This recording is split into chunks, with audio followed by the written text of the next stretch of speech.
Let's work. Yo, it's go time, showtime, never backing down time. One shot, yo, make it count, yo. Crunch time, shine time, make this moment my time. Get a grip, yo, ready, set, go. We bring the thunder. Bring the thunder. Let's work. Bring the thunder. Let's go. Bring the thunder. Let's work. Bring the thunder. Let's go. Yeah, it's my time, yo time. Step into the spotlight. Get lit, yo. Let yourself go. Our time, high time. Gotta go big time. This is it, yo. Never take no flight time. Grind time. Take it to the street time. Turn the roof off. Get loco. Game time, win time. We gon' bring it home time. No regrets now. Let it all go. We bring the thunder. Bring the thunder. Let's work. Bring the thunder. Good evening and welcome to Mountain Bears. I'm Aeson, and with me tonight is, of course, the cubby with mostest, Techy Joe. How are you, darling? I'm doing pretty good. How about you? How are you this evening? I'm actually in a good mood, up to my malicious behavior. We had good client meetings today. Had a great first show. Got to see some familiar faces over there. Now we're over here talking about news, politics, and the like. I know it. Let's pick up with some of our entertainment news. All right. So, Sister Wives star Christine Brown showed off her slim figure and packed on the PDA with boyfriend David Woolley. On a steamy Valentine's Day date, the U.S. Sun can exclusively reveal. All right. So earlier on February 14th, TLC star Christine, 50, confirmed her romance with Utah-based construction executive David, 59, and declared him, quote, the love of her life. Oh, so they have plenty of pictures, the happy couple. They do. I'm kind of surprised. I really am. She went for a daddy bear. Yeah, that she did.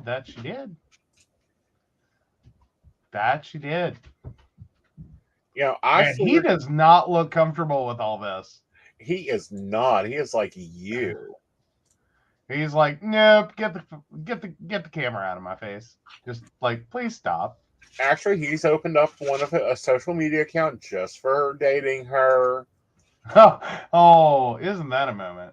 Well, because all his others were, what we know is he is a single dad. His former wife, not former wife, he was a widower before dating Christine. But I was just surprised she went after a daddy bear after having such of a Twinkie boyfriend before. Well, I don't think Cody's all that Twinkie. Like, really, he is thin. He is blonde. He is stupid.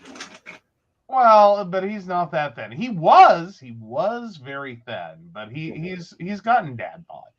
Mm-hmm. I guess once you have 18 kids, you just kind of have to keep eating the energy bars to keep up. Well, after you have, but he has very little to do with them.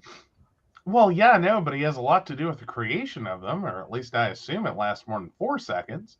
Well, true. But no.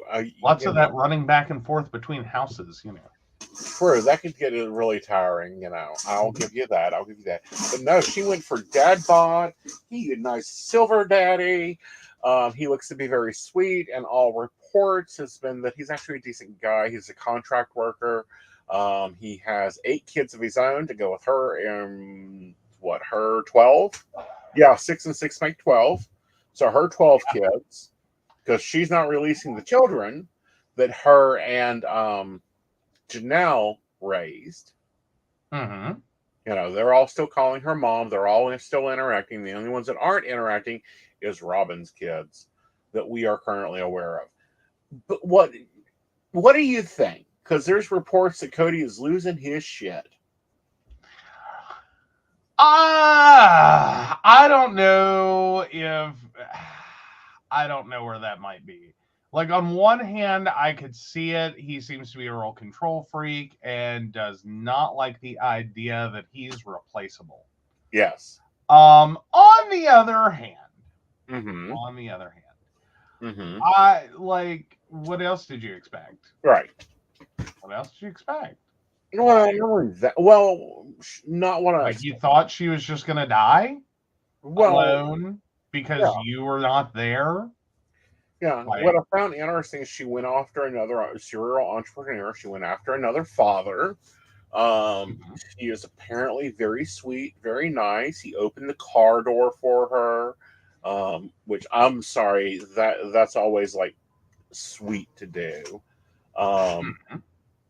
Apparently they met on December 10th, Mhm. so that'll be interesting.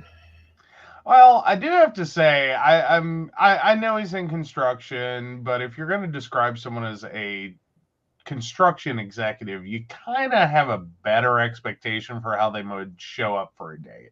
Yeah, Like that t-shirt, like the really stretched, worn out t-shirt and the torn rip, like on the bottom right. jeans. Well, he owns a construction company.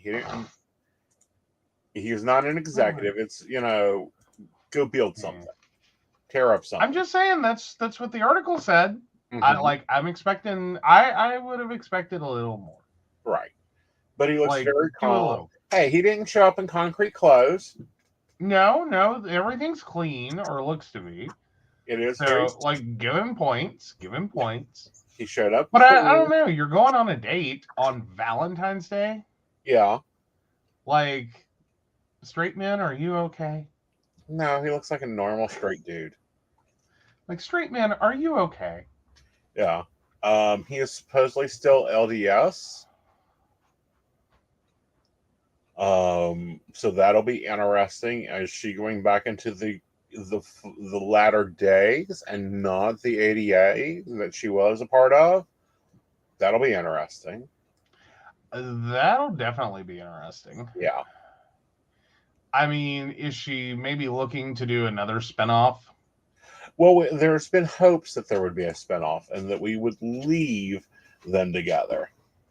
Mm-hmm. I don't know. Yeah. I don't He- know. yeah. And Brenda brings up a good point. He's been single dadding of 8. Most of them are raised, but, you know, feeding, clothing all those kids and having good relationships with them. Apparently, his daughter's, opened up on TikTok. Was talking about how she spent her dad as her best friend, and it's a very different wavelength than what we hear from Cody. Mm-hmm. I talk to Dad all the time. He's involved in everybody's lives. I'm like, really? Do you ever just wonder sometimes if they just hired a PR firm? Like, they're big enough for a PR firm. Like, Well, they are. themselves are big enough as a family to be a PR firm. But I mean, with as much trouble as Cody gets himself into, do you think at some point they'll just hire a PR firm to be like, fix this? Well, they'd have to Like, fix just them. fix Yeah. Oh yeah, so he was wanting Christine to sell her house and give him the profit from it to pay off the property on Coyote Pass. Like, bitch, I paid that mortgage out of my own money. The end. No. And that's what she said. That's what she said. She said, or I could sell my part of Cody Pass too. And he's like, Yeah. huh? You can't. Yes, I can. I'm a shareholder. And I'm a shareholder of the companies, and I can sell every bit of everything I own a share of. And my name is on half of it.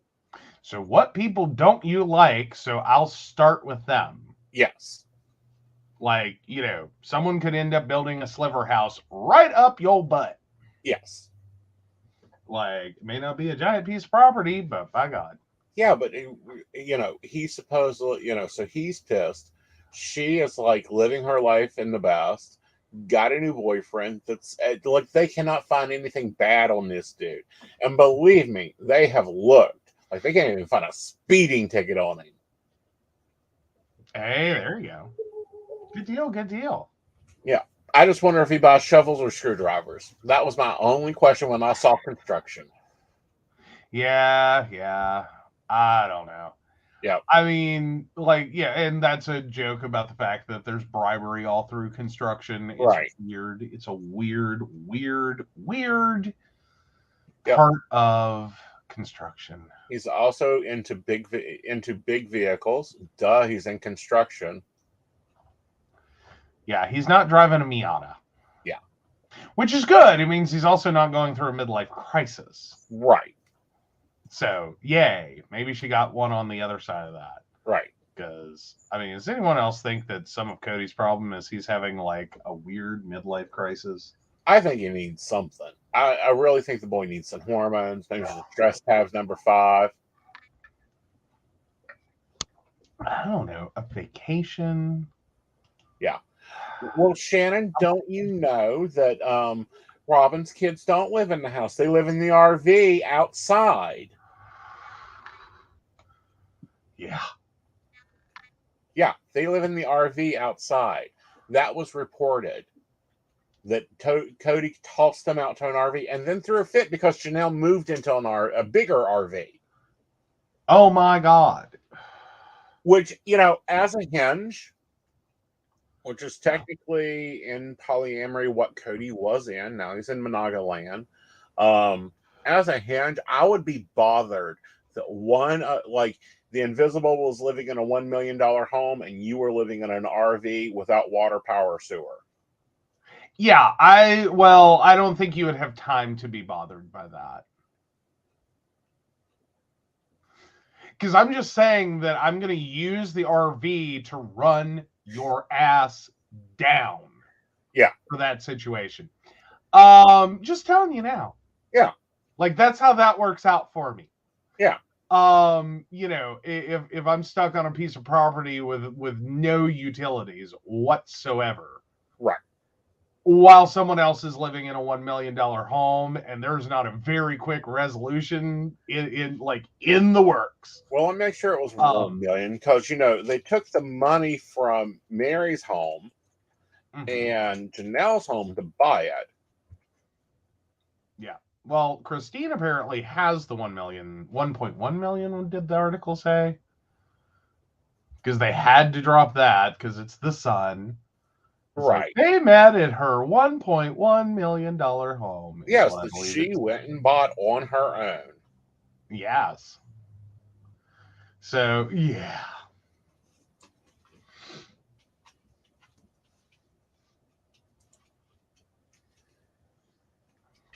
But, no, I'd be quite angry. I'm sorry. The house is not $1 million. It is $900,000. The lot beside it made it $1.1 million. Okay. Well, so the house and land. Yeah.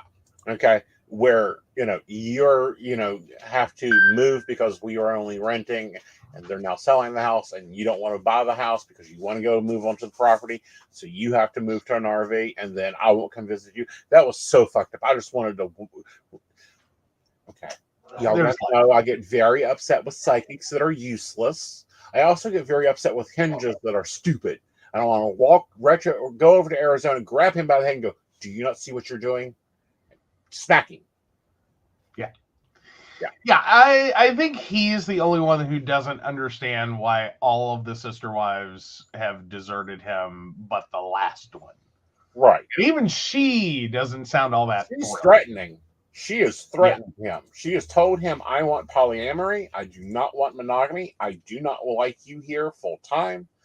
And I expect you to go get a new wife. Or two. Yep. I don't know after Sister Wives, that's going to be an easy sell. I don't think it'll be an easy sell in general because he's not a catch. Well, I mean, granted, serial killers have fans. Right. And some of them will marry the serial killer. And it's very possible he has fans. Right. Who would be like, oh my God, yes, please. Right. Please make me a sister wife. Right. But yeah, I don't know that's gonna. Well, maybe it will. Like someone who is, and because fundamentally, it's gonna end up being someone desperate. Right. Like, I hate to say it, but it's the truth. Like, it seems like he kind of has this thing Mm-hmm. where he tends to be predatory. Right.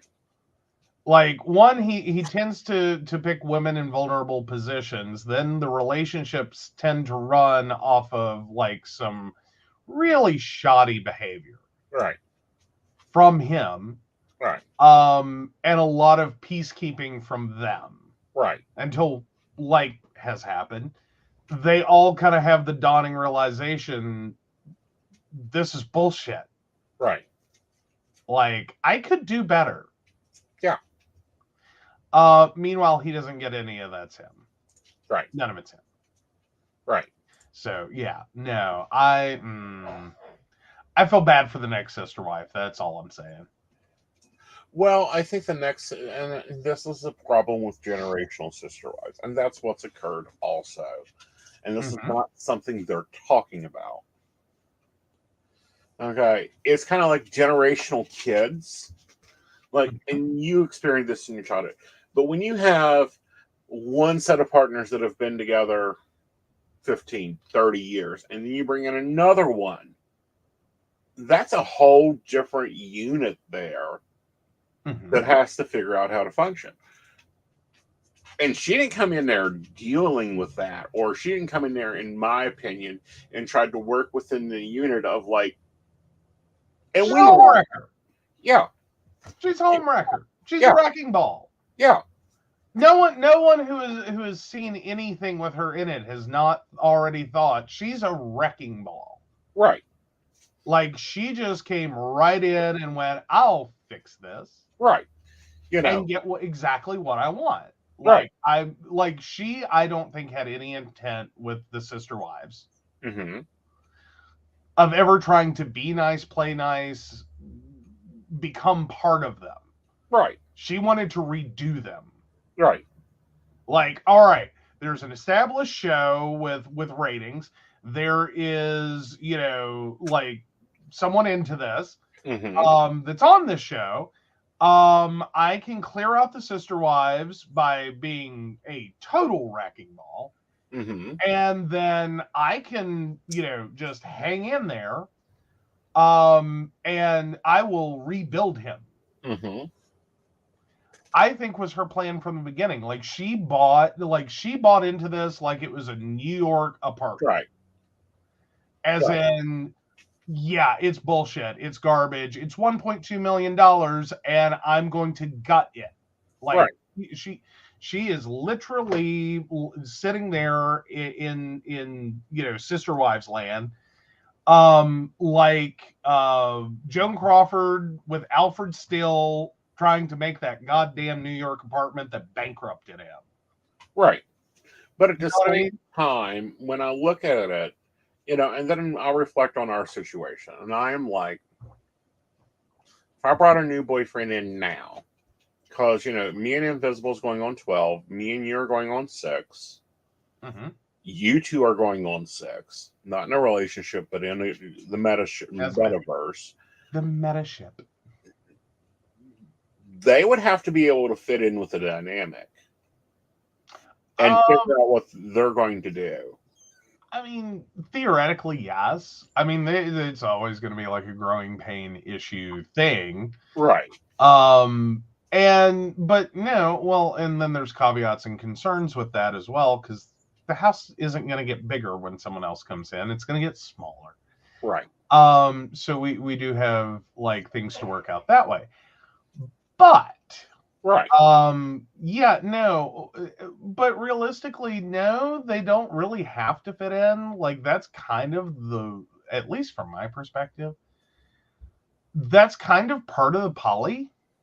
Well, what I'm saying though is if they walk in and started going, well, I'll just take care of his key and his appointment booking, and I'm going with him to the shows, and I'm cooking dinner, and I'm cleaning the house, you two would look at that person and go, what the fuck?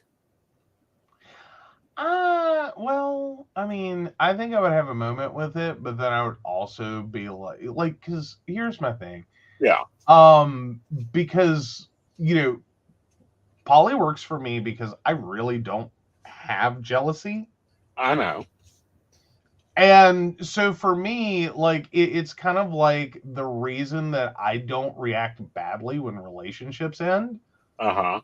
Because I immediately jump to, that's great. Mm-hmm. I hope, like if this isn't the one for you, like if I wasn't the one for you and this isn't the one for you, Mm-hmm. I hope this is the next step. Right. You know what I mean? Like you're getting there. Right. As am I. Right. Like, yeah, I'd be like, here's the laundry. But no, what I'm saying though Take is Mama Night. Take her everywhere. Take her to the podiatrist. We have a way of handling things, and for someone to come in and start thinking they're gonna run shit, that ain't gonna work for you two, and it is not gonna work for me because I'm bitchy about my shit. Oh yeah, it's gonna be hilarious. Like I think we would both probably sit back and be like, "You do that. Yeah. You have fun with that. Uh-huh. You have fun with that. You enjoy that." Mm-hmm. But back to Brenda's comment, Joe would be like, "Here's the laundry." I'd be like, "Here's Mama Night. You can take her to the doctor, take her to the podiatrist, take her to her eye appointments, take her anywhere you want to take her." Yeah. What? I mean, well, like, and I would probably throw in a few of my relatives too. And be like, you want to go run the road, you go run the road. Uh-huh. Like you can get reimbursed by Motive Care if you're really ambitious. Uh-huh.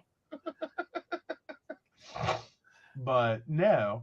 Yeah, because they had a working situation. Murray handled the business and that type of thing. Janelle worked and handled the money, and then Christine took care of the kids. Mm-hmm. And then Robin came in and situated herself to take over all of it. All of it. Like she didn't want anyone else's hands in the pie and fought everything that they did in any direction on any of the things. Right. Like, I don't want you near my kids. I need a nanny. Right. I don't want you near my finances. I'll take care of those, and actually I'll take care of yours, and we'll fight you on everything you tell us not to do as far as spending the money. Right. Oh, by the way, I need the lion's share for me to have a house. Right. And then on the business, it was kind of like, okay, I'm going to take that over too. Yeah, and by the way, you're going to come work in my business and shut down your realty companies. Yeah. Jill and Christine also, while in Las Vegas, was running a real estate company. Mm-hmm. Yeah, but they had to quit that to go do Sister Wives Closet, which still does not have anything up. Right.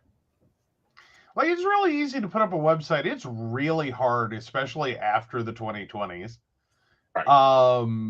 And just, like, get product. Good luck. Stock product. That's a great plan. Right. That's real easy right now. Mm-hmm. No. Especially when it's custom-made jewelry. Oh, yeah. Well, yeah. Plus, that probably wasn't the best decision on a business. Well, I will counteract that. And here's what I'm saying. Mm-hmm. I think it would be great if I'm ordering a set of rings to get 3 rings. I think it would be great to get the triple bland that I've been looking for. I think it would be great if there was merch for Sister Wives, that was like sweatshirts and hoodies and activewear that was designed for real humans that Janelle was building a brand of. Mm-hmm. Well, but at the same time, it's really hard to walk in that situation, start treating everyone like employees that you can order around and push into your new business. Right. Like your new unproven business. Right. And just expect them to drop everything that makes them money. Like, that's why I'm calling her a wrecking ball. Like, she knew what she was doing. She came in. Right. With a dismantling plan. Right. And that's my opinion. You've ate it all. Sorry, guys. The 3-year-old's having a problem tonight. Yes. All right. But anyway, it's like, oh, come the hell on. So I'm glad for her. I'm glad she went after a little daddy bear that looks to be clean, nice, respectable. Like, yeah, and especially if, you know, news media can't find anything on him. If it was there, they would have found it by now. Yeah. I'm sure. Or at least made some shit up after talking to like an ex-wife or something. Well, then Ex-girlfriend, Natalie. you know, do what now? Call Natalie. Okay. Well, yeah, no, I get the wife, the most recent wife is deceased. Yeah. I was meaning in terms of like an ex-girlfriend, an ex-wife, an ex-something, an ex-business partner. Right. And I think she waited like, long enough to get into another relationship. Do I know? I think she waited long enough to get into a relationship. Fair enough. Like, yeah, I'm kind of glad it wasn't a hop up and let's pop into a new relationship and let's go. Right. Yeah, no. You need some time. Yeah. Like, because they were married for what? 20-some years? Yeah, that's what I was thinking. So yeah, that's a ridiculous amount of time to think that you're just gonna like end the relationship, start a new one, and like do that in a month. Right. Like, no, no, bad life choice. Well, you know, also from the Sun, this article caught my attention. Lawyer, mark my words, self-checkout will disappear. It won't be worth it to the stores to keep their doors open. Yeah. So, yeah, this is a fun one. Self-checkout machines have been a constant feature in supermarkets and grocery stores across the U.S. for years. The kiosks have helped make the shopping process more convenient for customers as they don't have to wait in long lines. Yeah, there's so many caveats to that, but okay. But self-checkout related theft has become more prominent, and there have been occasions when shoppers have been wrongly accused of stealing amid technical errors. Dodd Gascon, a criminal defense attorney based in San Diego, believes that the machines will disappear in the long term. He told the U.S. Sun self-checkouts will eventually go because there's so much theft. At some point, it's not going to be worth it for stores to keep their doors open. So he also recalled that businesses rolled out self-service machines to cut down their labor costs. But he warned that retailers might have to hire more staffers. He said it really defeats the purpose of self-checkout lines. The whole purpose was to cut down labor. If retailers are trying to prevent scams and theft, they would have to hire more employees, what this lawyer is talking about are loss prevention employees. Mm-hmm. So, yeah, would have to hire more of them. The lawyer revealed that he has never used a self-checkout machine as he, quote, hates them. He said, I've been working in this field for almost 20 years, and I've received so many cases where my clients have been at the self-checkout line with their child, and they've been distracted and don't scan everything. And the next thing you know, a loss prevention officer has taken them into an office, and they're being given a citation for a misdemeanor theft. So, yeah, data from the National Retail Security Survey 2022 revealed that almost 100 billion was lost from shrinkage, which basically is loss. The head honchos of major retailers have shared their concerns regarding the potential consequences of shoplifting. Doug McMillon, CEO of Walmart, has admitted that theft has been historically high. He told CNBC if that's not corrected over time, prices will be higher and or stores will close.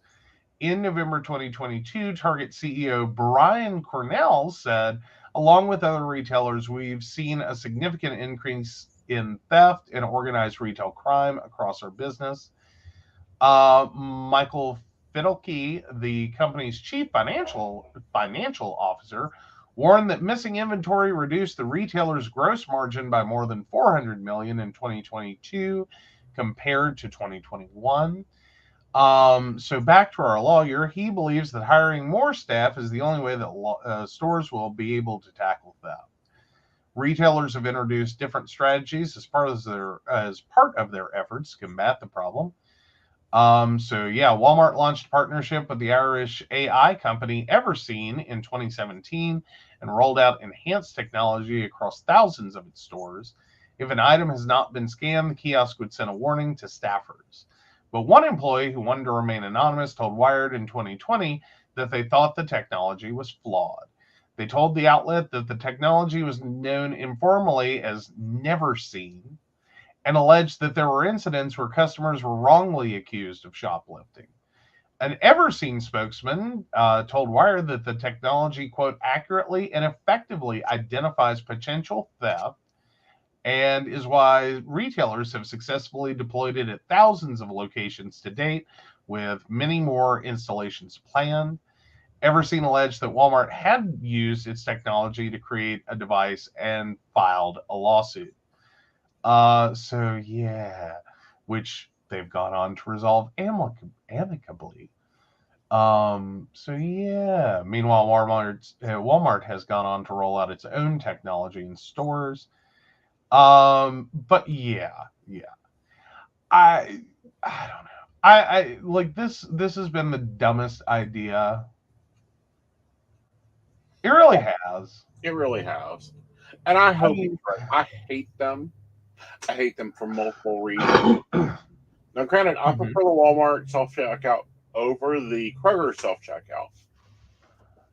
Barely. Of course, I piss the Kroger self checkout off all the time. mm-hmm. But Walmart, I can just gun shoot it at like I do at Sam's, wherever we're done with. We're in and out. But I still prefer a person, especially if I'm not in the mood to bag my own food. I don't even like. For me, it doesn't make a real big difference. Mm-hmm. The point in which self checkouts rolled out was the point in which stores were already trying to cut labor as low as they could. Mm-hmm. Mostly to increase profits, not because they were going broke.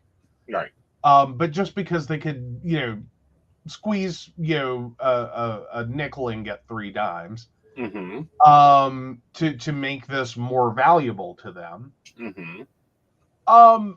And it had gotten to a point that, yes, it was inconvenient as hell to go shopping. Mm-hmm. Like, this is why we rolled them out. Not because, they're cutting labor not because they need to, but because they want to arbitrarily. Right. Now, what I'm looking forward to, and it's almost here. It is almost here. Is cell phone scanning. No, I'm there for price check. Right. Please don't make me go find that damn machine. Like, some stores, it's impossible. Right. I swear they move it in some stores. Yep. But no, I'm fine with that for price check. But for me, getting back to my point, right. For me, it more so had to do with the fact that major retailers like Walmart, and especially Walmart, moved into a lot of smaller communities. It's not like they just exist in New York, Miami, Los Angeles.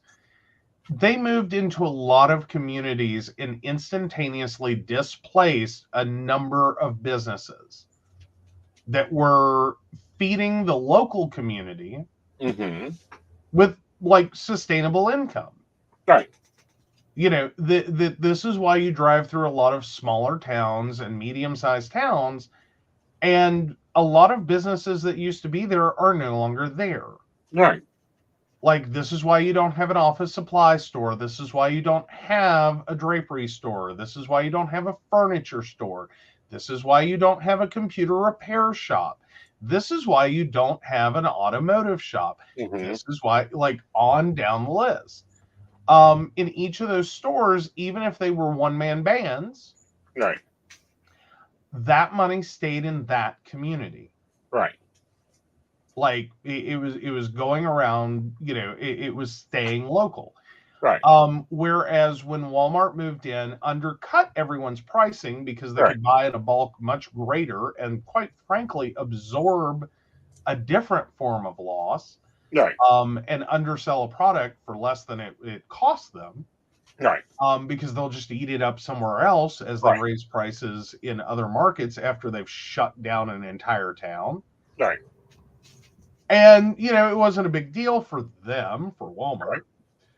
But it threw a lot of people out of jobs. It threw a lot of people out of communities. It's left a lot of vacant buildings, not to mention what Walmart does on its own, just vacating buildings because, this area is not profitable. This area, is problematic. We, want a bigger building and we're not going to bother to care about the building we leave behind. These are things that Walmart does. Right. While offering jobs that effectively train their employees how to get federal assistance, state assistance. Right. Like, here's your guide and primer on how to get Medicaid. Right. Here's your guide and primer on SNAP. And it's ridiculous.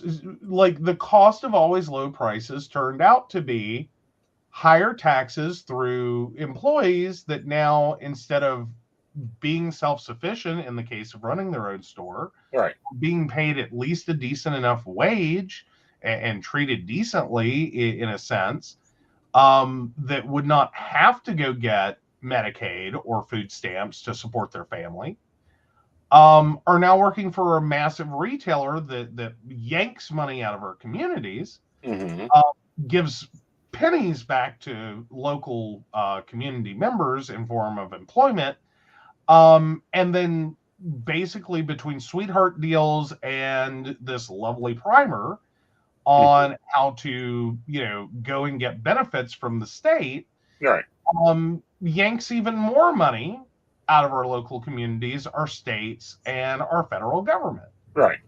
Like, it's one big, giant clusterfuck. It's irresponsible corporate leadership. Right. Like, as in, it's run amok. Right. Like, I'm sorry, it's not worth it to me. Like, the labor costs they saved went straight into their pocket. Right. On employees that they were already underpaying that they've now let go. And then we're supposed to feel bad for them because people are stealing shit? Right. Really? I'm supposed to feel bad about that? Right. Like, no, I'm sorry, I don't. I do not. I don't. You did it to yourselves. I don't steal either, but at the same time, I think that this is bullshit. I would love to have my cashiers back. I would, and I'm very picky about my cashiers. I don't want anyone that does not understand that canned goods do not go in a bag with bread. Yes, I am that person. Problem immortal. The problem immortal. Can you please not put my bread and my green beans in the same bag? Yeah. I don't know how many times I've said that in my life. And I'm it's just one of those things people have to learn. And it's okay. And it really knocks down our teenage populational ability. How so? Because people that normally work grocery stores are teenagers. They can cashier in the evenings, they can cashier on weekends, and our retirees, which was Walmart's big thing. We hire seniors. Yeah, because seniors are work cheap for lower hours. They don't really care. Yeah. Yeah. They're looking to supplement a social safety net program that was built for seniors that got underfunded and then got borrowed against, and then didn't raise with inflation. So now a bunch of seniors are having to work well into their golden years and beyond, just to be able to survive. Right. Which, again, ridiculousness. Right. Like, I'm sorry, I blame Walmart for that shit. Right. Yeah, and it's like, bullshit. Stop being a dick. Yeah. Seemed easy enough to me. Don't be a dick. Why is this concept so effing hard for people? I don't know, darling. I really don't. All right, let's grab a commercial and we'll come back. We'll be talking about something that I didn't think we'd see in the news for a while. Hi, I'm Dottie the Psychic, and I'm sure you're wondering why I'm not wearing any makeup. Well, one reason is to irritate my social media manager, Aeson Knight. Hi, Aeson. The other reason is because I like to get to the naked truth about what it means to be a neurodivergent LGBT person with psychic abilities. I've got vlogs, blogs, and podcasts and videos all related to trying to live my best life and helping witches and bitches do the same thing. So, you can check all that out and get a reading from Dottie the Psychic at DOTTIEthepsychic.com. Safe travel and much profit to you. Do you have a cute pet? We know you do. Each week, Tracy Van chooses from submitted photos a featured reader for her Facebook page and provides a tarot reading. Your adorable pet cat, dog, rabbit, goat, chicken, snake, or more could be her next featured reader. Visit tracyvann.com, TracyBann.com, and click Featured Reader to submit. We look forward to seeing your pet next.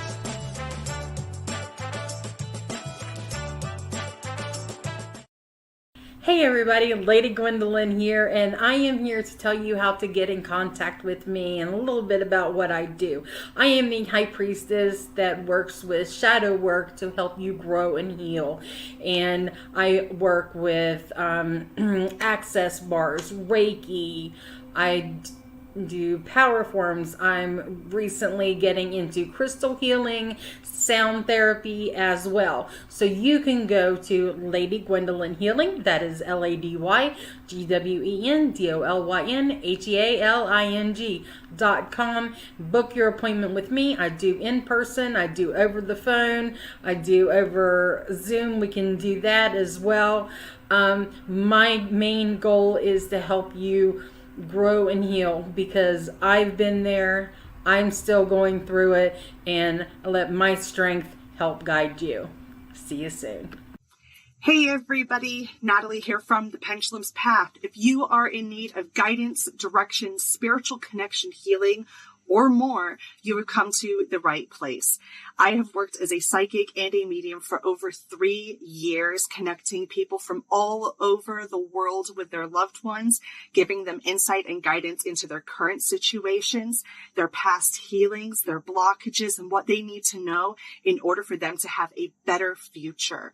It would be my absolute honor if you would come to my website at www.thependulumspath.com. Visit my shop. I have a whole bunch of crystals, oils, balms, mystery boxes, and more. And visit my services. I offer 15-minute, 30-minute, and 60-minute sessions. I also have email readings available if you're not comfortable with the one-on-one session with me, or if you just want to try me out. I encourage you to come visit me at the Pendulum's Path, and let's get you back on the right track today. Right. Welcome back. Yes. So SpaceX is on track for Friday launch from Vandenberg Space Force Base. Mm-hmm. So what's this? All right. The launch of SpaceX Falcon 9 rocket from Vandenberg Space Force Base is planned for Friday. The launch deploys a 51 Starlight satellite set to lift off at 11:12 a.m. It will be SpaceX's third launch from Vandenberg this year. Starlink's high-speed broadband satellite internet service is done to reach rural and remote communities. Hello, West Virginia.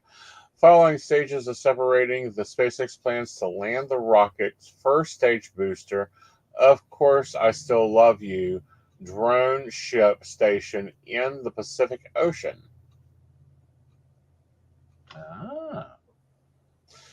The same boosters have previously been used to launch Sigma 6, Michael Falcon, DART, and 6 Starlink missions.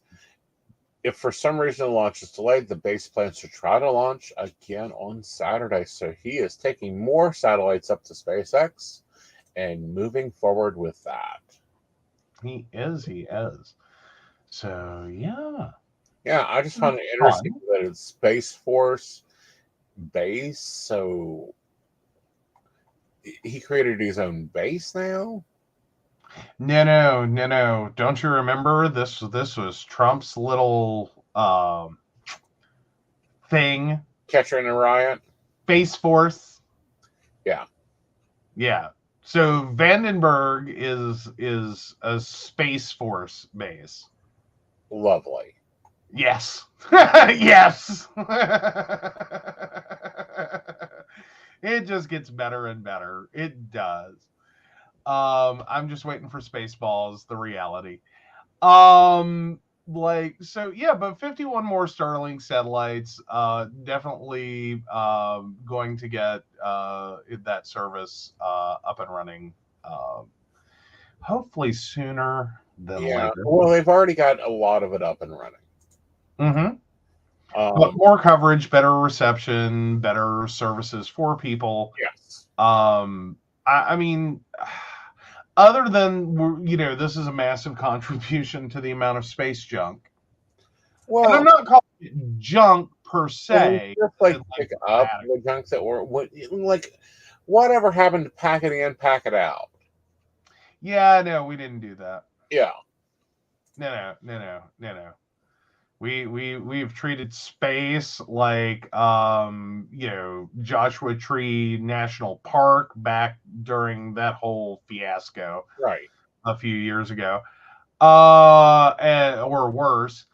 So no space. We deflowered that like a virgin on prom night. That's gone over, done with, way back. Right. So instead, what we have is a lot of equipment that, in decaying satellites, just space garbage. Right. Broken equipment, things that have failed, etc. Just floating around the Earth. Until it falls. Well, do I know? Until it falls in. We hope. Or drifts off. Right. Like, that's option 2, is it drifts off. Right. But no, and some of it may just get stuck in an orbit. Right. Hopefully not colliding with anything, which would be great. But we have older satellites that they're still there, they're still technically functional. They're just not for our needs. Time moved on. Right. It's there wasn't a really good plan created from the outset. And granted, from the generations that bore this, they made a great technological achievement. Right. But without any forward thought as to, okay, who's going to clean all this shit up? Right. At some point, this is going to get ridiculous. Right. If we just keep throwing shit up and then let it linger. So I do have problems that with the fact that we keep sending stuff up, we don't really bring a lot down. Right. So all of this is becoming kind of a net, not only a literal internet network, but a literal net, right, around our planet, of just crap. Right. And see, here's the thing: the amount of gold up there alone, I think it would be great. Screw that. Put 2 West Virginia boys in a beat-up pickup truck shaped rocket. Send them to space. And I'll tell you what, they'll find enough copper to make that mission worth it. I ain't wrong. Right. Sounds great. Space junk astrology.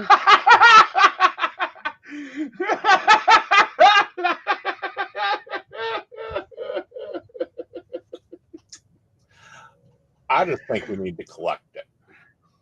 We just need to go and get it collected, brought in. It can be reused, reprocessed. We can break it down to the finest metals. Fair enough. I'm there with that. Though I do love Brenda's idea of a space junk astrology. Yeah, that could be very useful. What was the position of this decaying orbit satellite on the day you were born? Did it exist yet? she's got a point. Right. I mean, seriously. Like, this stuff is sitting up there like a comet that just got too close. Yeah. Like, And it really is. Technically hitting things and technically affecting gravitational pull and technically possibly having its own gravitational pull. Furthermore, we already have a satellite that we're not exactly sure why it's up there. Have you ever heard of the Black Knight satellite? You've said some things about it. Yeah, like we're still trying to figure that out. Yeah. I mean, and there's no telling who launched that and when, or for what, and what it is. And that's some of the problems with this is we didn't always keep the best of records. We do know what's up there in a general sense. Right.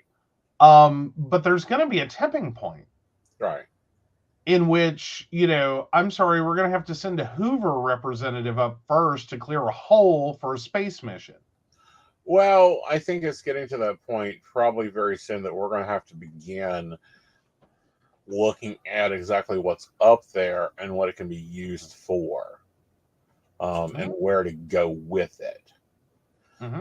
All right, so up to our top of the hour story, and then we'll be moving into our favorite selections. This is a story I didn't think I would be seeing in 2023, but hey, it's on the bingo card. Oh, goody. What now? Federal authors say that more than 100 children worked in dangerous jobs for slaughterhouses cleaning firm. Oh, God. What? Packers Sanitational Services, Inc. paid $1.5 million in fines after the Labor Department found minors using chemicals to clean saws and equipment at 13 factories in 8 states. So move wrong, lose an arm. Yeah. I mean, because let's go ahead and start out with meatpacking is an incredibly, strangely, right, like dangerous occupation. Right. Like working for a meatpacking plant in most capacities is a very dangerous job. Like, right. A thing I randomly found out working for a debt collections agency with a client that was a medical facility in a town where their primary industry was a meat packing plant. Right. That meat packing plant went on to remove employee benefits as a cost-cutting measure. And they literally bankrupted the local community hospital. Mm-hmm. Like, it was no joke. They were pulling bills out of a hat to see what they were going to keep on this month, or what they were going to pay or let accrue, just so they could make payroll. Right. In a very, very, very dysfunctional, at that point, hospital. Right. Because literally the biggest employer in their area was a meatpacking plant, and many of these employees went on to get injured and end up at the hospital. So yeah, it was nuts. So knowing that they're a very dangerous industry to be in as like a normal meatpacking employee, yeah, no, it doesn't get kid friendly. No. Hire a 15-year-old, hire a 14-year-old, hire a whatever old, to come in and clean that equipment. Right. Like, yeah, no. It's not a little play school, chainsaw. Right. Because it's basically what a lot of that equipment is it's a modified version of what you would commonly, use in other areas.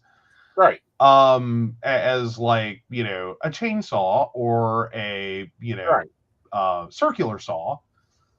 Like, it's basically what it is. Some of them are hugely exaggerated. Right. As in it's a ridiculous sized piece of equipment for the fact that it cuts through an entire humongous living animal. Right. Others, it's like, yeah, that's basically what it is, but it's not the same. It's not like you can go to Lowe's, buy a chainsaw and replace it. Right. Well, and see, this is what gets me as company statements. They drive me crazy. We didn't know. This was years ago. They have since separated from the company.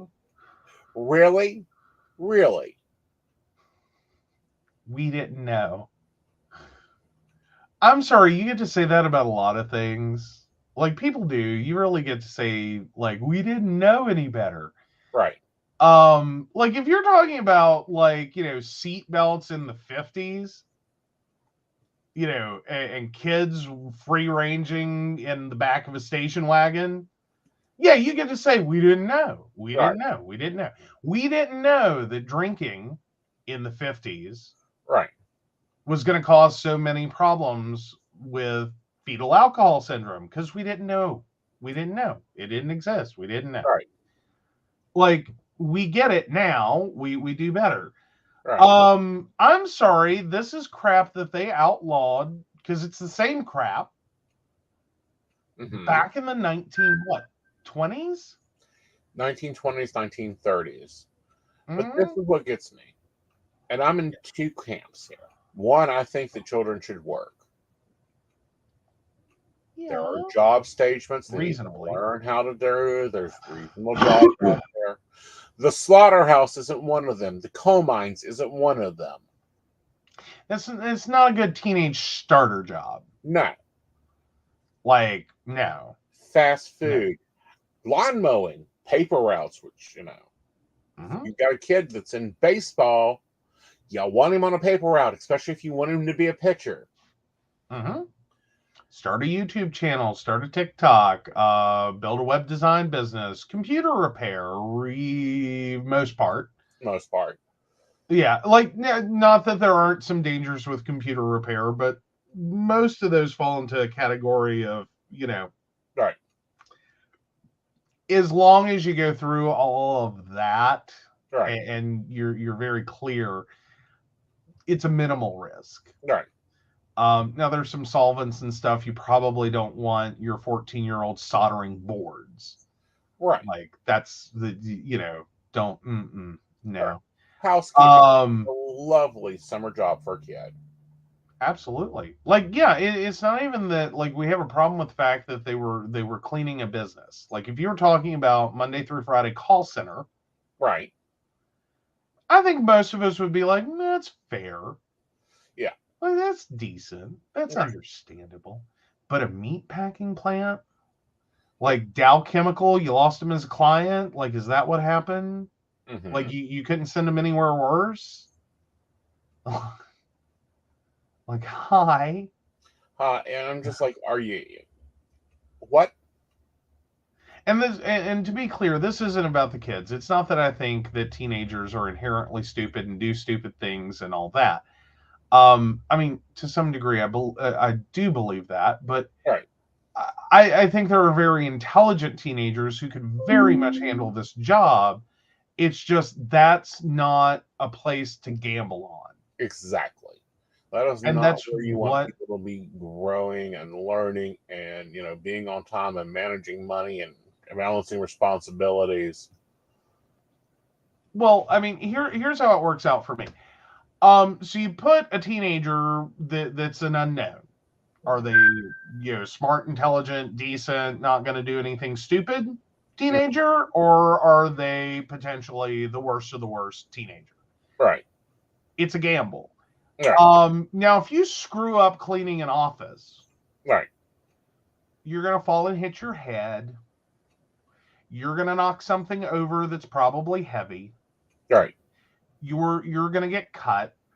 Mm-hmm. You're going to get injured. Right. But if you fuck up at a meat packing plant, you can end up decapitated. Right. You can end up looking like you just went through a wood chipper because you basically did. Right. You know what I mean? Like, that's a big gamble. Like, it's a gamble to send them to anywhere or employ them anyway. It's a huge gamble when you're talking about in a meat packing plant. And they could be responsible and still screw up just enough. Right. Oh, yeah. They didn't know. Not one person saw a child in the plant while they were employed in that company.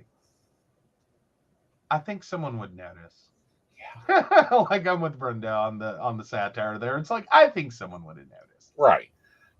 Excuse me? You don't know. You don't know who you employ. Granted, I understand you're at 700 different locations. Mm-hmm. Yeah. Yeah, our investigation found Packer Solution Services systems flagged some young workers as minors, but the company ignored the flags. So in the system, they ignored the flags when the wage and hour division arrived with warrants for audits. Who had recruited, hired, supervised these children, tried to derail our efforts to investigate their employment practices, said Michael Lazer, regional administrator of the division in Chicago. So not only did they hide their workers, Yeah, in their system. Well, they ignored the warnings in their system, but Right. then they hid the employees. Yeah. And did everything they could to prevent the investigation. I'm sorry, you can't do those other two things if you don't already know. Right. Like it's not that you were unaware, it's that you knew you had minors in the building doing things they ought not be doing. Right. And you turned a blind eye intentionally because you could hire them cheap. Right. And under the table. Oh, is that part of this? Oh, I think they've done it under the table because they're not going to pay them full wages. Oh, yeah. Yeah. Again, look, no. Have they identified any of these kids that got permanently injured? They haven't identified children that were injured. Well, they haven't identified. They're not doing that. They're not releasing that. Advocates and lawyers for the children say that some children in PSIs were unaccompanied minors who recently came across the southern border. Oh, so we're exploiting immigrants as well. Great. Yeah. Great. Yeah. Oh, God, guys. Like, the unaccompanied were processed by Border Control and then turned over to the Office of Refugee Resettlement within the Department of Health and Human Resources. The children are then matched with sponsors who usually have some links to their family. Mm-hmm. Do what?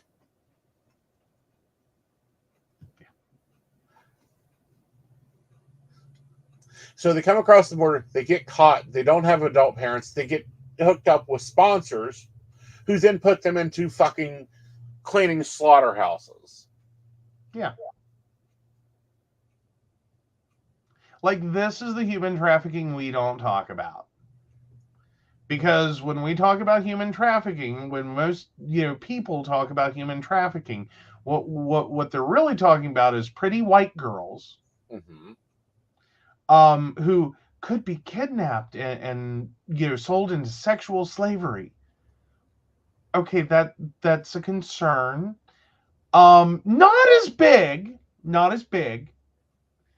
as what we're doing to not pretty white girls. Mm-hmm. Like everyone who doesn't match that description. There's a lot of bullshit. Yeah, and the company no, none of these children, they don't know where they came from. They weren't in their documents. Mm. Oh, nice.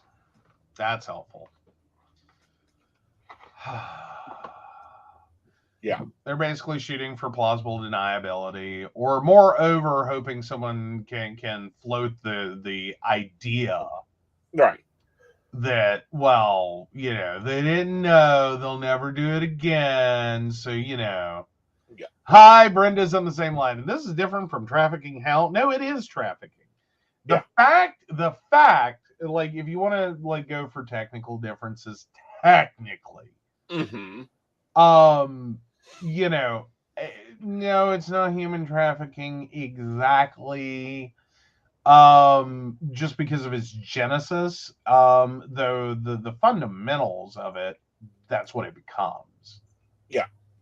Like, you know what I mean? Like, I don't know, is what I should say. I don't think, I hope not, that there's not an organized ring criminal enterprise solely built to get these kids here, to get them in an illegal situation, to get them in, to basically funnel them. Mm-hmm. That's typically more your human trafficking, is there's an actual criminal presence that's funneling people Right. into this horrible, life work disaster condition. Well, they're now investigating if it is a full trafficking scheme. Mm. Oh, goody. Because that just makes it better. Right. Well, my question is who are these sponsors? How do they find these sponsors? Mm-hmm. Who magically, I've got questions. How do you find, who are these sponsors? Why are these sponsors able to hook up with these companies to get these children into working environments that are dangerous to them? What is going on with this? Why is this occurring? These are my questions. My other question is just how much does the federal government know about these sponsors? And furthermore, and here's the bigger, furthermore, how are, why are they being matched up? I mean, I find it would be very interesting if, like, suddenly, we're sponsoring like 10 kids and, to be in this country and they're all working down at Massey Energy. Mm-hmm. You'd think that would raise eyebrows, wouldn't you? I think it would raise some damn flags. Like, I would think there would be a neighbor. Yeah. I think there'd be a neighbor that would be like, something weird. Right. Just saying, something weird Mm-hmm. that I've noticed Mm-hmm. in my neighborhood. Mm-hmm. But I think a lot of this flows back to like the disconnects Mm-hmm. that people can truly have Right. between their absolute hatred of social safety net programs, right, and this fetishism for like government contracts, right, because I'm sure some of these people that were sponsors thought of themselves to be able to do this, thought of themselves more as a government contractor, right, because I'm gonna go on a limb and say they're getting paid on one side for sponsoring these kids for because they're minors, and then they're going to turn around and get paid on the other side for recruiting them to work. And then they're probably, if we're going to go with the worst of human, experience, they're going to get paid a third time. Right. But what they want to focus on is a non-existent welfare queen who has 12 kids, 3 different social security numbers, or whatever the hell that line was, from the Reagan era, as being what's wrong with this country. Well, what's wrong with this country is we have invisible borders. We have labor that is not sustainable by the people in this country. And then we have laws like this bullshit. And then we have crooked organizations dealing with it. Yeah. Well, and we have an us versus them othering situation. Right. In which we, and this is where I go back to, we care about pretty little white girls being forced to do horrible things. And I'm not saying we shouldn't. We should. We should also care about pretty little brown children and pretty little, or not so pretty, or not so little brown children also being forced to do really horrible fucking things. Yeah. Like that's what's wrong.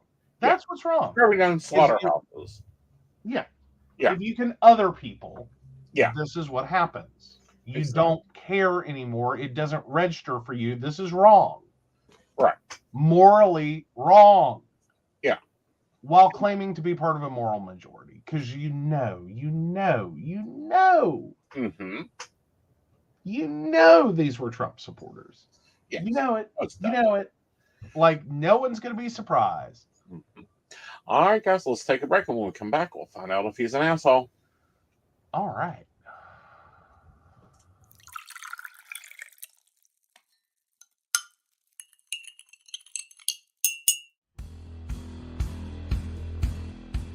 Welcome back, Goblins! My name is Jason, and I am the host of the Esoteric Book Club, a podcast that examines titles on the magical, paranormal, the mysterious, and the strange. I release 2 episodes a month, in which I review books on esoteric topics, recap news of the weird, and conduct interviews with authors, practitioners, and experiencers. The Esoteric Book Club can be found on every major podcast service, or can be streamed directly from esotericbookclub.org.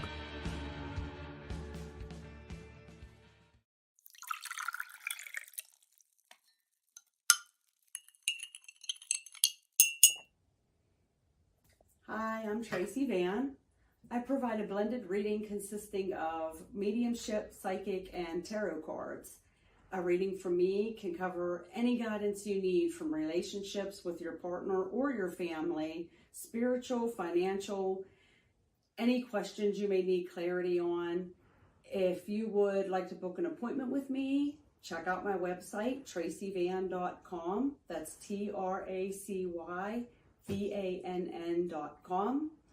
I have bookings from 15 to 60 minutes you may choose from. That helps if you just have a quick question, need an answer, or if you're looking for a reading in more depth, I'm here to provide the guidance and clarity for you. Let's just figure it out. Bye.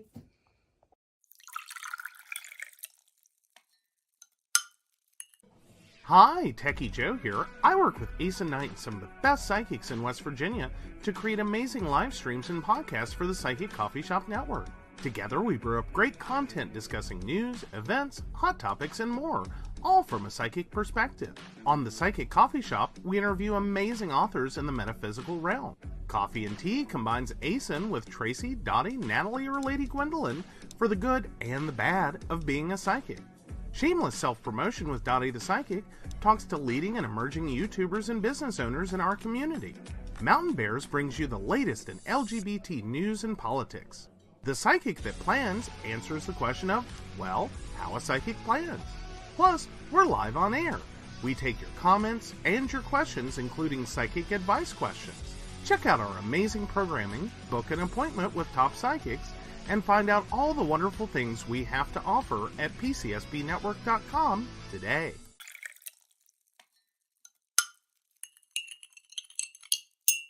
Hi, I'm Aeson Knight. I provide tarot readings covering everything from love and relationships to your life questions and your most spiritual answers.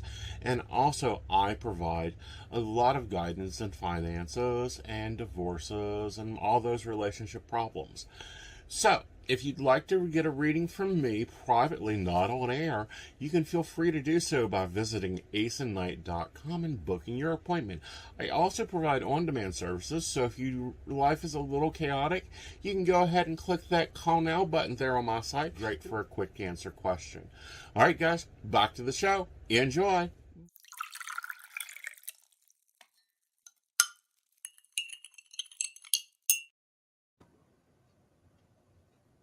All right. Welcome back. Yes, we are here.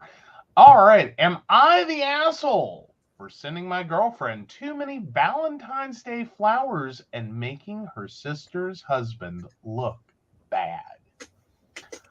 To explain where I'm coming from here, I need to establish 2 things. 1, I have a high-paying job that often requires I drop everything to travel without notice. It is infuriating at times, but I get paid well, so I've learned to live with it. My girlfriend loves, my girlfriend loves flowers more than anything. I get it. Most girls love flowers, but they are her favorite thing in the world. She literally makes me stop the car when we're driving just so she can take pictures of pretty flowers. Early in our relationship, I had to miss something important without notice. To make up for it, I sent her 3 dozen roses.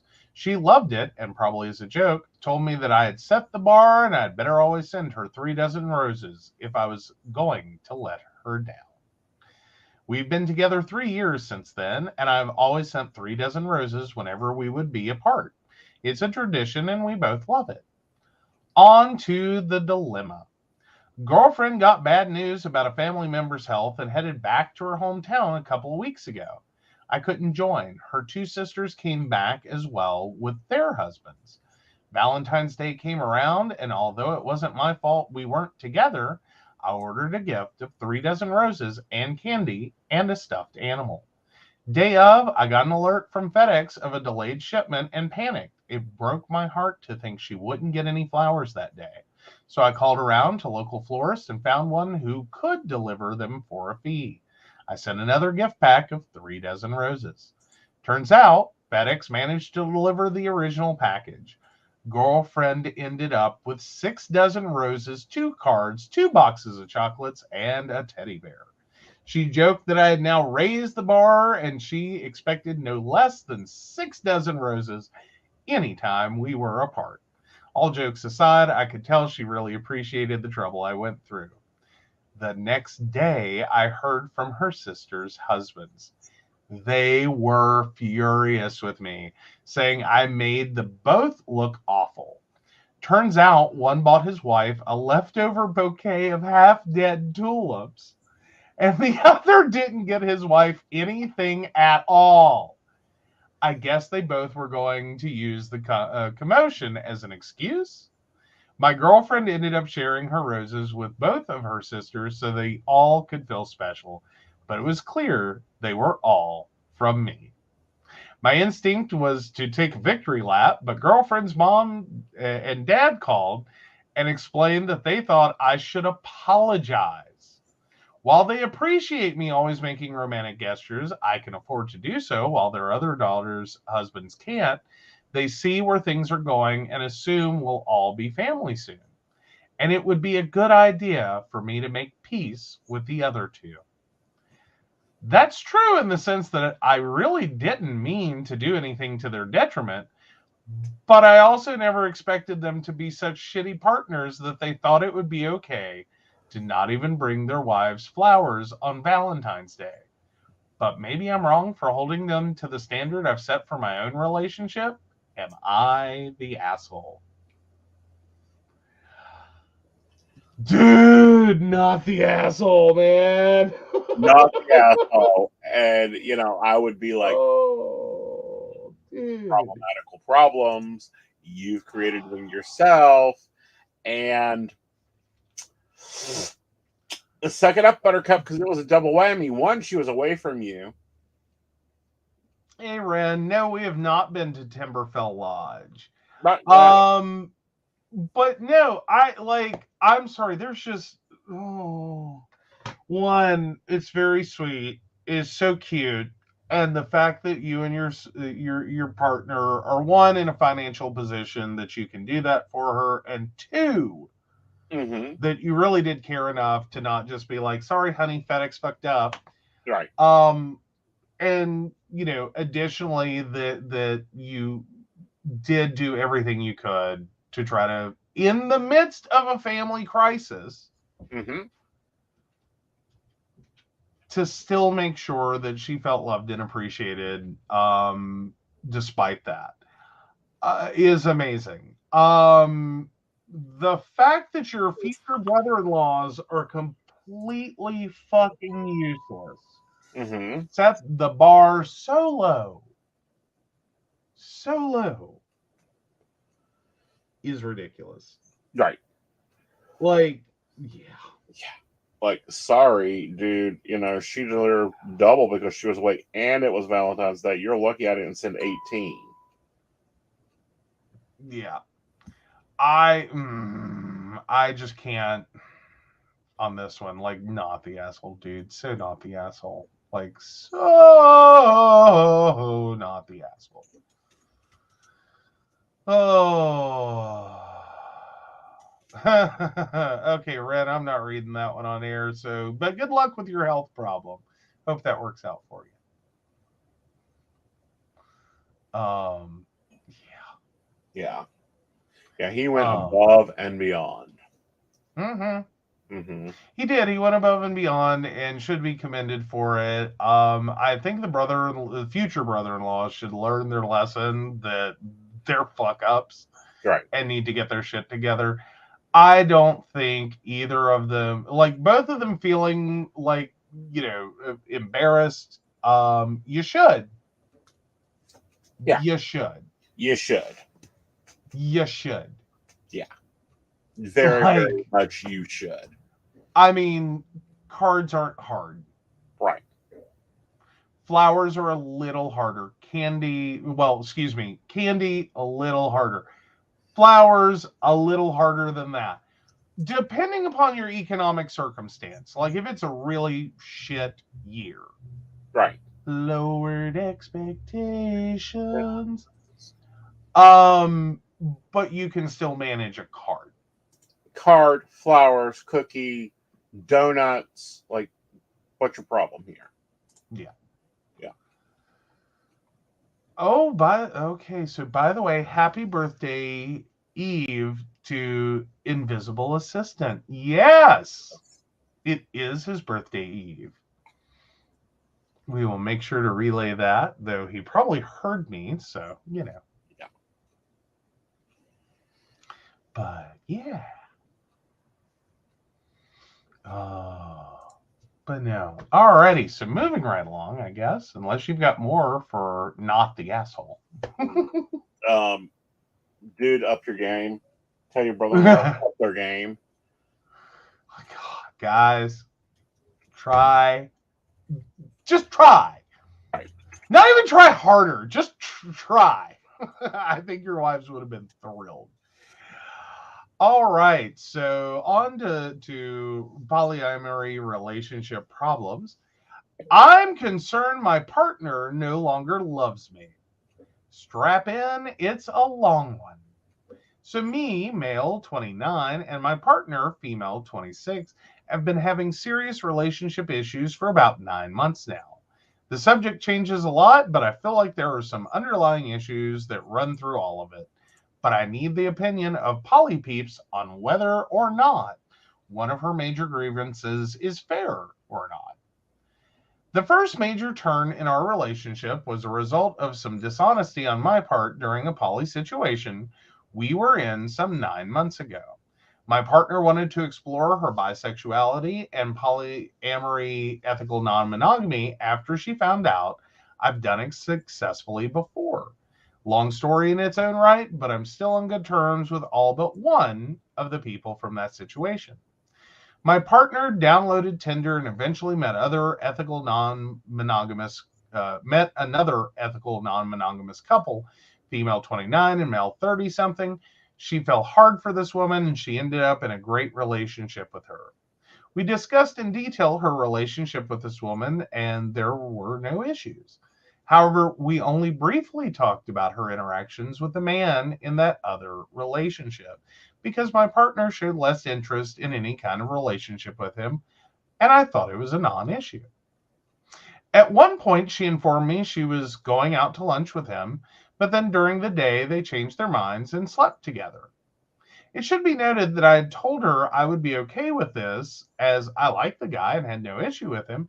However, my own past trauma with being cheated on meant I wanted advance notice of anything like that, so it wasn't sprung on me suddenly. I explained that what happened wasn't okay, but I understand that she was new to it all and things, and I hadn't explained fully my issues around it, so I forgave and moved on. It bothered me that she never considered my feelings. Over time, I developed a serious relationship with my partner's now girlfriend, and we grew increasingly close, leading to a throuple situation. My partner seemed to grow jealous of my relationship with our girlfriend and began feeling insecure about her place in it all.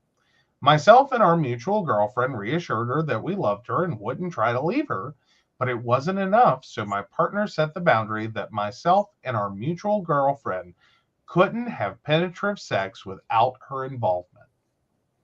To be clear, everything else was fine, and we did act on that a couple of times, but penetrative sex was no-go. Issues also came about from mutual girlfriend's husband having his own issues that placed more pressure on the entire situation. Jumping ahead, myself and our mutual girlfriend did the wrong thing and slept together, breaking that set boundary and seriously damaging my partner's trust in us. While there is a lot I can say about why it happened, there is no defense of what we did. It was wrong and I deeply regret it. Side note, my partner found out by going through my mobile phone while I slept, something she has done multiple times before without my consent, despite I would show her if she asked. So I am doubly a bastard for doing it and then not telling her. We spoke a lot about it and discussed it at length. Our relationship with the mutual girlfriend ended, and I did everything I could to rededicate myself to our relationship. She decided to stay with me as she stated she still loved me, and we started to move on. She said that the bigger issue for her was the lying through omission rather than the actual act. At some point, she messaged the mutual girlfriend again and tried to reignite that to no success. Again, lots more to say, but not relevant. My partner then got in a friends with benefits situation with an ex-girlfriend of mine from my poly days of yore, which I had no issue with. However, she had a repeat offense with my friend's husband, where she went over to use their shower as ours was broken and proceeded to sleep with him and my friend. She stated that she thought it was okay, similar to the last time she pulled this, but I was incredibly hurt. Again, there's more to this, but I'm trying to wrap up or this will become a thesis of stupid. Fast forward some more months and things are extremely financially stressful. I'm working 8 to 12 hours a day, 5 to 6 days a week, as well as a ton of other responsibilities, and yet we are still broke and struggling. My partner hasn't got work, but is doing her best to find suitable work, so while she isn't helping, I don't begrudge her because I see that she's doing her best. But all that stress has been hard on the relationship. She has been depressed and unwell, and as a result, we haven't been physically intimate in about 2 months. After an argument recently, she said that she still hasn't properly forgiven me and moved past what I did 8 months ago, and this leads me to what I actually want the room's opinion on. Is she being unreasonable with that? She has had every opportunity to work through it all. I've offered to pay for her therapy for that and other issues, and I've agreed to go to relationship counseling as needed, but she defaults to, we can't afford it. True, but I'm of the opinion that it's worth figuring out. My concern is that she's just done with the relationship and is trying to force me to be the one to end it. I'm willing to do whatever we have to get past it, but I can't force her to be in a relationship she doesn't want to be in. There's a shitload of further context I've had to leave out. Happy to answer whatever questions is needed. Oh, I don't really have questions. Well, I do. What is your forwarding address? Basically, that's about the only question left. But yeah, go ahead. Okay. I don't First of have all, questions. what's good is for the goose is good for the gander. That boundary isn't working. It isn't working at all. Okay. It isn't working to handle the situation, isn't working to mitigate the situation, isn't working to even take care of the relationship needs. 1. 2, I don't care if you're working 6 to 7 days a week. That's cute. That doesn't mean that, you need to be sitting here like, dealing with stuff. You need to be, worrying and stressing you're not making time. Yeah. Yeah. Yeah. Alrighty. Yeah. So what are the things you see and then that went wrong here? I've got a list in my head. You go for it while I'm dealing with other matters. Okay, well, I put Ren in timeout. Oh, you put him in timeout? Yeah, I was being nice. Yeah. Yeah. I've also enabled two of our. We now have moderators. Our baristas Ah, have wonderful. moderation privileges. Please use them at your discretion. Moderate away. Like, we trust you guys. We love our Yes. baristas. Because I know who you made moderators, and I'm like, yep. Yep.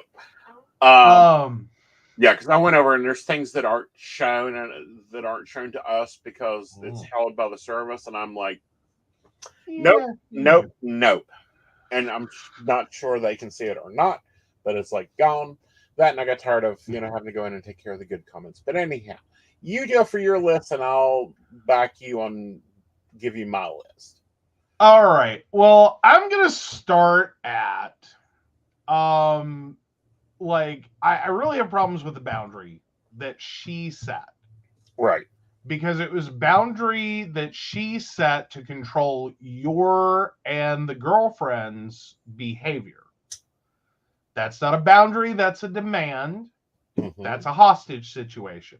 Mm-hmm. It's an unreasonable boundary. That's not a boundary. Like, so one, please learn what boundaries are. And then don't ever get into that trap again. Fix the boundary, make the boundary something that is actually legitimate to the situation, not something that tries to control someone else's relationship and how it progresses and what you do together. Second, because that's my big one, and that was the one, like, red flag. Whoa, shit, that's bad. Right. Two. Well, let's take a moment there. Okay, I have a boundary. You do not wake me without coffee. Mm-hmm. That's a boundary. Yeah. Yeah. Yeah. That doesn't control what you and Invisible and anybody else does. But if you wake me without coffee, there are consequences. Mm-hmm. Be fully aware. They're not good. Like, him without coffee is a bad thing. But and that's and to some degree that's a boundary. Yeah. But it now controls one behavior on one relationship. Yeah. Okay, it doesn't control the rest. Right. Now my next problem is kind of a derivative of that. Is then you fall into this fruit of the poison tree. Mm-hmm. Which this boundary was an unrealistic expectation. Let's just get that out of the way. Right. And I think she knew when she created it exactly what it was. Like, you're not giving your girlfriend enough credit. Right. For as new as she is, she still definitely understands what she was doing. And I don't know if there's a term for it, but I would call it reverse cowboy. It is. Is effectively you set your partner up to go and split away from you. So I think you're absolutely right that she's done with this relationship, but doesn't want to be the one who's done with the relationship. Right. And basically wants to either have the big, loud, angry, dramatic breakup. Right.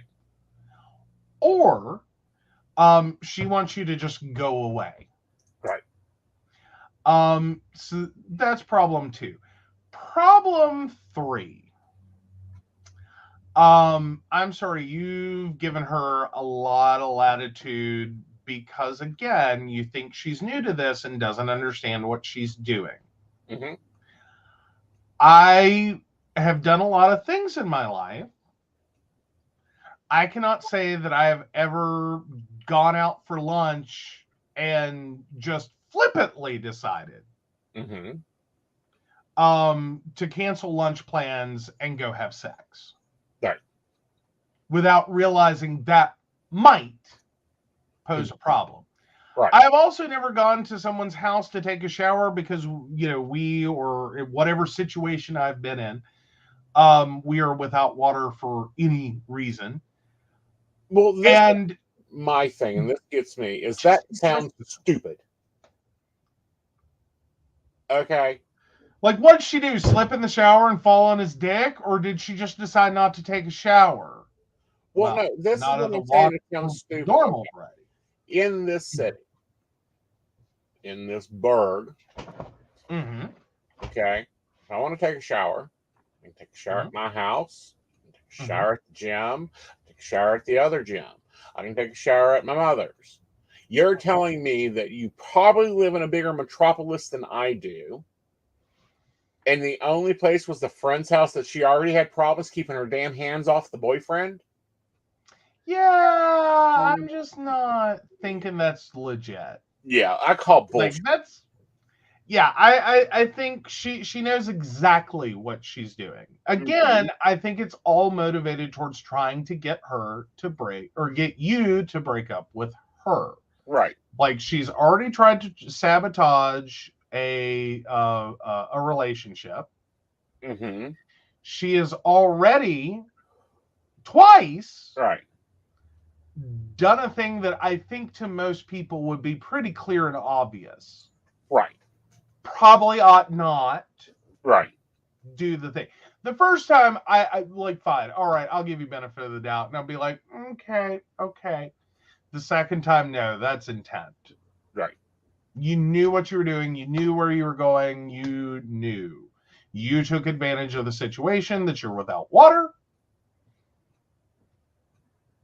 to go do something that you thought would be a relationship ender. Well, not only that, but you took advantage of the situation, and that's just bullshit. So, OP, what's your new forwarding address, honey? Or is it time for the girlfriend to make a plan to exit? Because this is not working. The boundaries are not working. The negotiations are not working. The situation is not working. And you need to negotiate every particle of it. Yeah. And quit being nice. Yeah. Like, I'm sorry, I really think OP has been way too nice and too generous in this. Yeah. Like, no. This is ridiculous. You know exactly that this is ending and should end. Mm-hmm. But you keep trying to give her benefit of the doubt. You keep trying to think it's going to all work out. Right. It is not. Right. You're just going to perpetuate this till finally she either grows a backbone or dies. Right. I would hate to see you go through this. Right. For another 20, 30, 40, 50 years. Right. Because this is like poly chicken at this point. Exactly. And it's not healthy. No, this isn't healthy poly.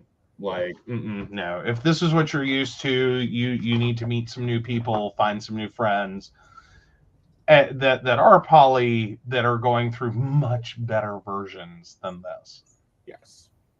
Like, good luck with that. Okay. So, minor station updates. One, we'll be with Psychic the Plan on Sunday at 8 p.m. We will be trying a new form because script planning, I'm going to need a different form. It's gotten messy the past 2 days. It's gotten insane the past 2 days. And the amount of whiteout, I now need to go to Lawrence and buy whiteout. But it is working. So we like that. Yeah. So be sure to check that out. So scripted planning, good. The form you're doing it on, nothing.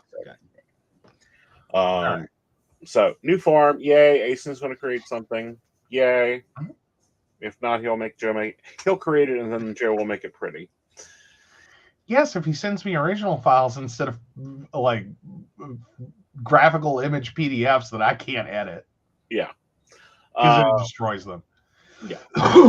So there's that. Tomorrow there is New Moon and Brew. It is not a live broadcast. It is a Zoom room. If you would like to join us, it's at 6 p.m. Research for the Zoom. There's an event for Zoom. What else is there going on? I think that's all we have going on right now at the Matter of Matters. I do want to ask if iPhone users can go and leave us a review on the iTunes app. And always at Replay Q, make sure to comment and let us know you're watching this afterwards. Tell us what you were drinking. And then let's go see if Joe's the asshole, shall we? All right. You know, I think I'm going to start choosing them. You're going to start choosing them? What the hell? You just want to hear them all go, Joe's an asshole. Because you are not the asshole. Woot. Woot. Now, you know, tomorrow is the Invisible's assistant's birthday. He will be turning a glorious age. It'll be fun and inviting, and I don't know. I'm assuming pizza's on the menu. We will see where that goes. Yes. Yes. Though we still haven't figured out the question for the age he is turning. And if you get that reference, you're a nerd. Yep. And you now know how old he is. Yes. Or will be. So yeah, that's fun. Yes. And yeah, I do want to say if you want to go out of your way to annoy him, if you want to go out of your way, you can find many birthday wishes that involve a unicorn. I'm just going to lay that there, and we will gladly forward those on, as well as any other birthday wishes, to him. Yes. He will enjoy getting them. Now let's talk about the amazing people we have around here that make this happen.